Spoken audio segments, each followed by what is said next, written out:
Today I will briefly discuss the McFadyean stain, also known as the Polychrome Methylene blue stain. This is a special microscopic staining technique used for the rapid detection of anthrax bacteria in blood and tissue smears from suspected cases.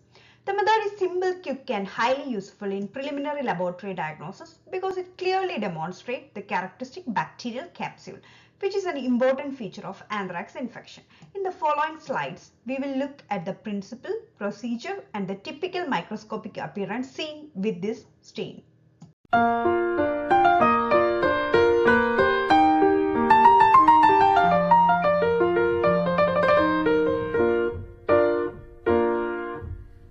McFadyean stain, also known as the Polychrome Methylene blue stain, which is a special staining technique used for the rapid detection of anthrax causing bacteria, that is Bacillus anthracis, in blood or tissue smears from suspected cases.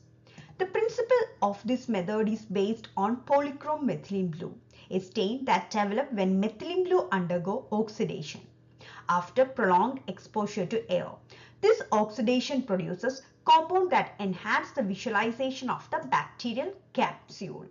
When applied to a properly prepared smear, the bacilli appear as a deep blue rod-shaped organism, while the surrounding capsule is highlighted as a pale pink or purplish halo. This distinct capsule visualization is diagnostically important because the capsule is a major virulence factor and a key identifying feature in suspected anthrax infection. Therefore, the McFadyean stain serves as a rapid, simple and a valuable microscopic technique for preliminary laboratory confirmation of anthrax in clinical or field samples.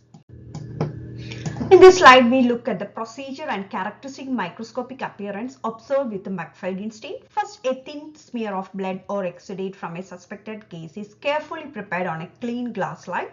The smear is then allowed to air dry and gently flame fixed to preserve the cellular detail and ensure proper staining. Next, the smear is flooded with the polychrome methylene blue and left in contact for around 2 to 3 minutes. After staining, the slide is washed, dried and examined under oil immersion microscopy for detailed visualization. On microscopic examination, the bacterial rod will appear like a deep blue structure as seen in this picture, and while the surrounding capsule is appear as a pale pink or purplish halo encircling each rod. Here you can see the pink capsule. The distinctive contrast between the blue bacilli and the pink capsule is characteristic of anthrax and provide an important rapid microscopic clue in suspected cases.